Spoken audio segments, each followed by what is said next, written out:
नमस्कार। बड़ी खबर में आपका स्वागत है। उत्तर प्रदेश विधानसभा में इस समय जाट लाइन पर महायुद्ध जारी है। एक पर एक बयान आ रहे हैं। अमित शाह, राजनाथ सिंह, जेपी नड्डा जैसे दिग्गजों ने कमान संभाल रखी है। और इतना ही नहीं, घर घर जनसंपर्क कर रहे हैं, घर घर जा रहे हैं, पर्चे बांट रहे हैं, मतदाताओं से मुस्कुरा करके हाल चाल भी ले रहे हैं और संदेश भी दे रहे हैं, हमको ही वोट देना। जाट लाइन में जो ये महासमर चल रहा है उसका एक ही कारण है, किसान आंदोलन। किसान आंदोलन ने एक बार फिर भारतीय जनता पार्टी से जाट समुदाय को विमुख कर दिया है। यही तो परेशानी है बीजेपी के लिए। क्या करें, सारे प्रयास किए जा रहे हैं। 253 जाट नेताओं से बातचीत की, अपनत्व प्रदर्शित किया और कहा जिस तरीके से 650 साल से मुगलों से संघर्ष होता रहा है, भारतीय जनता पार्टी आज भी वही संघर्ष कर रही है। हमारी और आपकी सीमाएं, हमारा और आपका दृश्य और हमारा आपका लक्ष्य एक ही है। आइए हम लोग मिल करके एक बार फिर उत्तर प्रदेश को नंबर 1 का बनाएं, उसकी अर्थव्यवस्था को शिखर पर ले जाएं। और भारतीय जनता पार्टी बड़े संभल करके कदम रख रही है। भारतीय जनता पार्टी के मुकाबले पर है रालोद और सपा का गठबंधन। आप देखिए, भारतीय जनता पार्टी के नेता अखिलेश पर तो जमकर निशाना साधते हैं। गुंडा, माफिया, पलायनवादी, दंगावादी, तमंचाबाज, सब कुछ कह रहे हैं। लेकिन जो उनके सहयोगी हैं जैन, तो उन पर कोई वार नहीं, बल्कि उनके लिए तो बीजेपी ने अपने दरवाजे खोल दिए हैं। आइए, आपका बहुत बहुत स्वागत है। जयंत के लिए ये तक कहा कि देखो बड़ा गलत घर चुन लिया है, हमारा ऑफर है। और इतना ही नहीं रुके, जयंत ने भी कहा कि हम भी पलटने वाले नहीं हैं। जब ये कहा गया कि चुनाव के बाद का भी तो आपको ऑफर मिल गया है, जयंत ने कहा कि मेरे लिए भारतीय जनता पार्टी के दरवाजे बंद हैं। क्यों ऐसा हो रहा है? आज जो लोक दल को या जयंत को संजीवनी मिली है, उसका कारण किसान आंदोलन है, जो पूरी तरीके से बेरुख है बीजेपी के प्रति, और उसी का लाभ उठा रही है रालोद। कौन नहीं जानता है, जिस समय गाजीपुर में राकेश टिकैत फूट फूट करके रोने लगे थे 26 जनवरी के बाद, तो उस आंदोलन को एक नई दिशा, स्फूर्ति और ऊर्जा देने का काम अजीत सिंह ने ही किया था। और एक लंबे समय तक जाट समुदाय, वहां का माइनॉरिटीज, अदर कास्ट, सब पूरी तरीके से लोक दल के साथ थे, चौधरी चरण सिंह के साथ थे। हालांकि बीजेपी ये कह रही है कि चौधरी चरण सिंह मेरे आदर्श थे, मेरे आदर्श। सम्मान दिया जा रहा है। और मुजफ्फरनगर दंगे के बाद जिस तरीके से जाट बीजेपी के साथ जुड़ा, किसान आंदोलन से एक बार फिर वो बाहर हो गया। जयंत कह रहे हैं कि किसान आंदोलन में 700 लोगों की जानें गई हैं, उनके उजड़े परिवारों की ओर भी जरा ध्यान कर लिया जाए, किसानों को भी न्याय दे दिया जाए। जयंत खुल करके बोल रहे हैं और जयंत ये कह रहे हैं कि हम बिल्कुल कतई भी अब जाने वाले नहीं हैं, हम तो पूरी तरीके से किसानों के प्रति समर्पित है और यही उनकी एक थाती है। अगर जयंत इस बात से थोड़ा भी विमुख हो जाए तो उनका जो करा धरा है सब बिल्कुल व्यर्थ हो जाएगा। और एक बात और मजबूत है, बात यह बहुत मजबूत है कि राकेश टिकैत भी हवा देने का काम कर रहे हैं। राकेश टिकैत यो खुल करके तो नहीं कह रहे बीजेपी को वोट मत दीजिए, सपा को और रालोद को वोट दीजिए, ये नहीं कह रहे। वो कह रहे देखो मेरे तो मुद्दे हैं, हम तो जन जन तक जा रहे हैं। और उन्होंने इस बीच में एक बयान और दे दिया,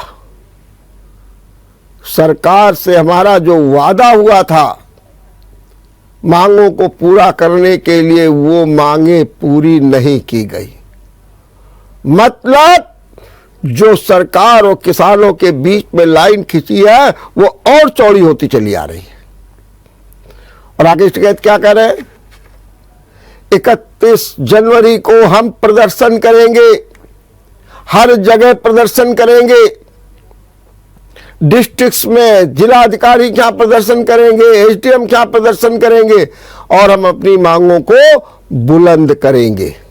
हालांकि वो मानते हैं कि बीजेपी की सरकार जाने वाली है, हम उनके खिलाफ हैं। कौन आएगा इस पर वो कोई बयान नहीं देते। तो राकेश टिकैत भी लगे हुए हैं और जिस तरीके से पूरी भाजपा के बड़े बड़े नेता, दिग्गज नेता पश्चिम में आ गए, डेरा डाल दिया, तो अब उस ओर अखिलेश ने भी अपना मुंह मोड़ लिया है और जयंत के साथ प्रेस कॉन्फ्रेंस करके पश्चिम को एक बड़ा संदेश देने के लिए बिल्कुल तत्पर बैठे हुए हैं। मुजफ्फरनगर, मेरठ, सब जगह जाएंगे। मतलब सीधा सीधा ये है कि हर जैसे युद्ध में जो लड़ाई होती है, वार और पलटवार, बस वही दृश्य पश्चिम में देखने को मिल रहा है। प्रथम और द्वितीय चरण में चुनाव होना है, माने 10 फरवरी को पहला चरण, और यही 2 चरण ऐसे हैं जिनमें पूरी पश्चिमी बेल्ट सिमट जाएगी, चुनाव हो जाएंगे। इसीलिए वहां सबसे ज्यादा घमासान मचा हुआ है। और सबसे बड़ी बात और है, बात अहम यह भी है कि वहां पर बीएसपी भी अपनी दस्तक दे रही है, कांग्रेस भी दे रही है, लेकिन कुल मिलाकर के वहां पर रालोद और जो सपा का गठबंधन है वही मुखर होकर के सामने आ रहा है।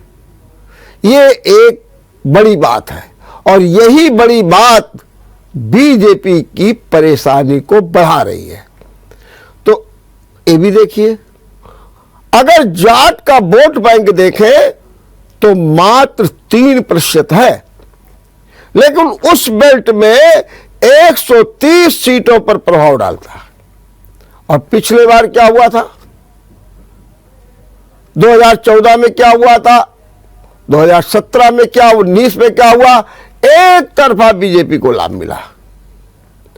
आज लग रहा है बीजेपी को कि अगर जरा भी पश्चिम दरक गया तो फिर तो हालात बड़े खराब होंगे।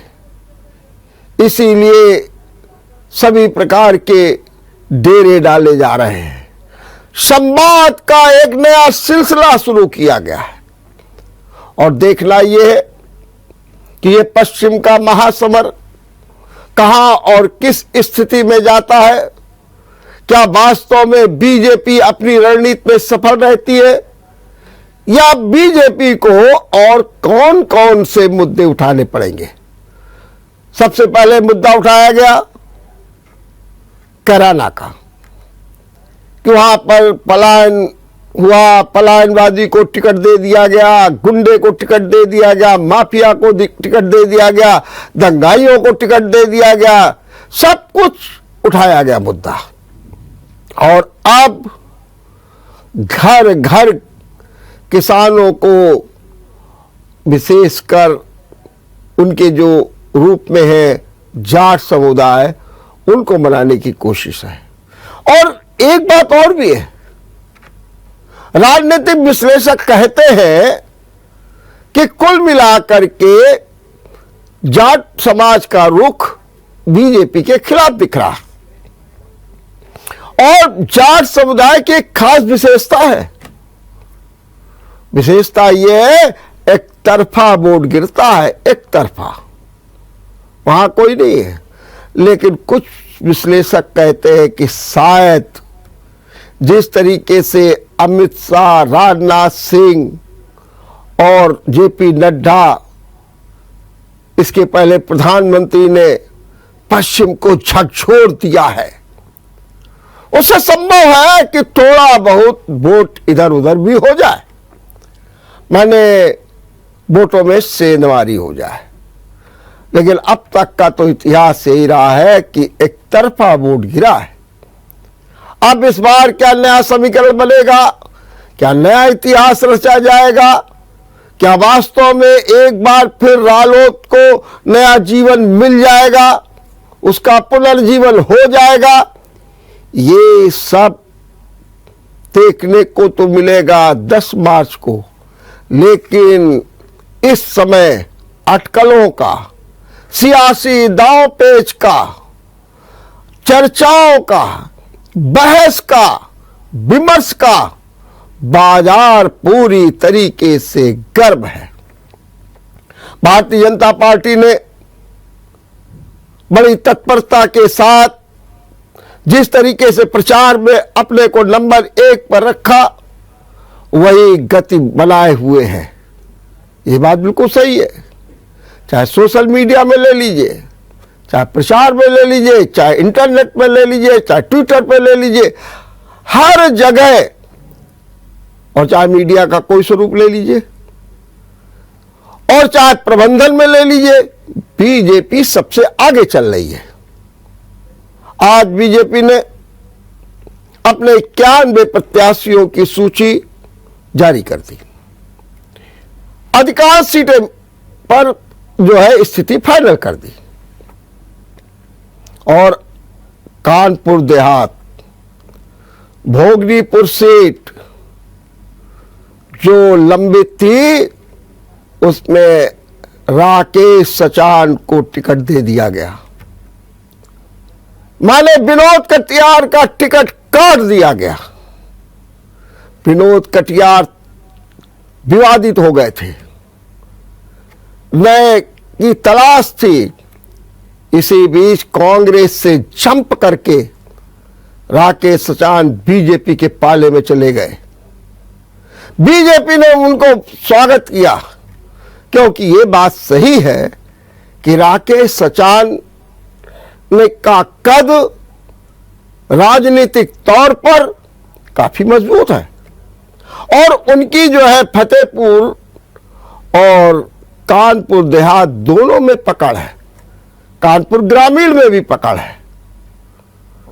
कल ही वो शामिल हुए, सबसे पहले समाजवादी पार्टी में थे, समाजवादी पार्टी से विधायक बने, मेंबर ऑफ पार्लियामेंट बने, और 2 बार विधायक बने।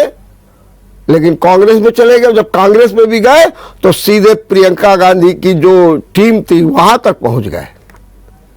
लेकिन उनका कहना है कथनी करनी में बड़ा अंतर है, तो उन्होंने कल बीजेपी को ज्वाइन कर लिया, और 24 घंटे के बाद उन्हें भोगनीपुर से टिकट दे दिया गया है। उनके समर्थकों में, उनमें एक भारी उत्साह दिख रहा है। हम यहाँ लेते हैं एक छोटा सा ब्रेक।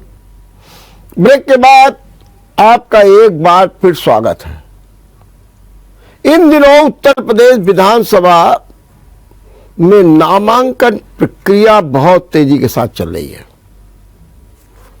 चूंकि कोरोना है इसलिए उतनी धूम धड़ाका तो नहीं दिख रहा है, लेकिन प्रत्याशियों, उनके समर्थकों में भारी ऊर्जा का संचार हो रहा है। उनका बस चल जाए तो बस क्या, कोर्ट के अंदर घुस जाए, नामांकन अधिकारी के आसपास घिर जाए, लेकिन थोड़ी शक्ति है, लेकिन फिर भी कहीं ना कहीं ये सब टूट रहा है। तो नामांकन प्रक्रिया का काम चल रहा है। प्रथम और द्वितीय चरण के नामांकन प्रक्रिया का काम पूरा हो चुका।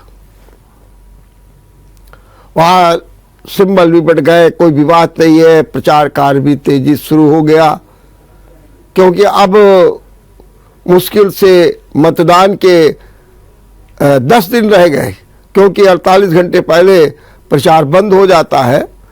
तो इसलिए अब मुश्किल से 8-10 दिन रह गए पहले। हाँ, तृतीय और चतुर्थ चरण का नामांकन का काम अभी चल रहा है। और यूँ देखा जाए तो चौथे जो नामांकन की अधिसूचना है वो तो अभी 2-3 दिन पहले ही जारी हुई है, और तृतीय चरण की जारी हो गई है, जो भी अब पूरा होने को शेष है। तो कुल मिलाकर के इस समय नामांकन की धूम है, कड़ी सुरक्षा व्यवस्था है, सब कुछ है। ये तो एक रिपोर्टिंग का तरीका है जो मैं आपको बता रहा हूं, लेकिन कुल मिलाकर के सन्नाटा है। और सन्नाटा इसलिए भी है क्योंकि बंदिशें हैं कोरोना के कारण, भीड़ जुटाई नहीं जा सकती। अब ठीक है, आप अपने कमरे में क्या कर रहे हैं, कितने की भीड़ जुटा रहे हैं दूसरी बात है, लेकिन सड़क पर और प्रशासन की सहायता में तो इतना संभव नहीं है। तो नामांकन की प्रक्रिया चल रही है, चुनाव चर्चाएं भी शुरू हो गई है। और सबसे बड़ी बात हम आपको और बता दें, बात जो सबसे बड़ी ये है कि कांग्रेस में बड़ी हलचल मची हुई है। कल मैं कांग्रेस असमंजस में विचार विमर्श कर रहा था। लगता है कि कहीं ना कहीं कांग्रेस में कोई दिशा नहीं है तय, एक भटकाव सा है। अब आज ही देखिए, कांग्रेस के नेता प्रमोद तिवारी ने बयान दे दिया, नहीं नहीं नहीं, प्रियंका गांधी मुख्यमंत्री पद की दावेदार नहीं है। अच्छा भाई, कौन है? उसका कोई जवाब नहीं। वो दावेदार है, उनके नेतृत्व में चुनाव लड़ा जा रहा है। अब इस समय ये कहने की क्या आवश्यकता पड़ गई? अब इसी को देखिए, असमंजस की स्थिति। सबसे पहले जब प्रियंका गांधी से पूछा जाता है कि आप बताइए कि आपका प्रधान जो मुख्य है, जो मुखिया होगा, जो प्रधान होगा उत्तर प्रदेश का, मुख्यमंत्री पद का जो दावेदार होगा वो कौन होगा? तो प्रियंका गांधी कहती है तो पार्टी तय करेगी। उन्होंने पूछा आप? कहीं पार्टी तय करेगी। कहीं आप चुनाव लड़ेंगी? कहीं पार्टी तय करेगी। अब ठीक है, जब पार्टी तय करेगी तो सब लोग चुप हो गए। लेकिन इसी बीच जब वो अपना युवाओं का घोषणा पत्र जारी करती हैं राहुल गांधी के साथ, तो फिर पूछ लिया पत्रकारों ने कि भाई ये बताइए चेहरा कौन? तो कहती है कि क्या मेरे अलावा किसी का चेहरा आपको दिखाई दे रहा? अब ये स्थिति हो गई, मीडिया ने शुरुआत कर दी कि भाई ठीक, चेहरा प्रियंका गांधी। और जो 3 सिंबल अब तक चलते थे मुख्यमंत्री पद के लिए, बाबा योगी आदित्यनाथ, दूसरा अखिलेश, तीसरा मायावती, और चौथे में प्रियंका जी को फ्रेम कर दिया गया। अब गड़बड़ हो गया। इसके बाद बयान आया कि नहीं नहीं नहीं नहीं, वो थोड़ा सा गलती से कह दिया गया। आज 2 रोज बाद, बल्कि यूं कहा जाए कि 3-4 रोज बाद फिर एक बयान आ रहा है प्रमोद तिवारी का। इसके माने लगता है कि कांग्रेस समझ नहीं पा रही है। कांग्रेस ये समझ नहीं पा रही कि हम करें तो क्या करें, क्योंकि दांव तो अच्छे फेंके, आधी आबादी का दांव फेंक दिया, युवाओं की 20 लाख नौकरी का फेंक दिया, और जो भर्ती का भी क्या स्वरूप होगा उसका कैलेंडर भी प्रस्तुत कर दिया, लेकिन जनता में कहीं कोई सिहरन तक नहीं है। अब कह रहे हैं मैं दौड़ कराता हूं तो 15-20 हजार लड़कियां आ जाती हैं, तो आप दौड़ कराइए, खेल कूद कराइए, उत्सव कराइए तो लोग आ ही जाएंगे। हमारे यहाँ तो समय में यह भी होता है कि अगर कोई सड़क पर कोई डमरू भी बजाने लगे तो लोग भीड़ इकट्ठा हो जाती है, तो फिर आप ऐसी बात क्या। तो लगता है कि कांग्रेस कहीं ना कहीं अभी भी असहज है, असमंजस में है, कभी कभी संगठन को लेकर के भी परिस्थितियां प्रतिकूल है, टिकट कुछ सीटों पे जो है घोषित नहीं हो पा रहे हैं, अंदर अंदर विरोध चल रहा है, लोग पलायन कर रहे हैं, और कुल मिलाकर के लगता है कि कांग्रेस की स्थिति सबसे कमजोर है। देखते रहिए बड़ी खबर। नमस्कार। अगर आपको हमारा वीडियो पसंद आया हो तो हमें लाइक करें, सब्सक्राइब करें और ज्यादा से ज्यादा शेयर करें, और हाँ, बेल आइकॉन दबाना ना भूलें ताकि हर खबर का अपडेट आप तक पहुंचे तुरंत। आप हमें इंस्टा, ट्विटर और फेसबुक पर भी फॉलो कर सकते हैं। हमारी आईडी है @JMT News Flash।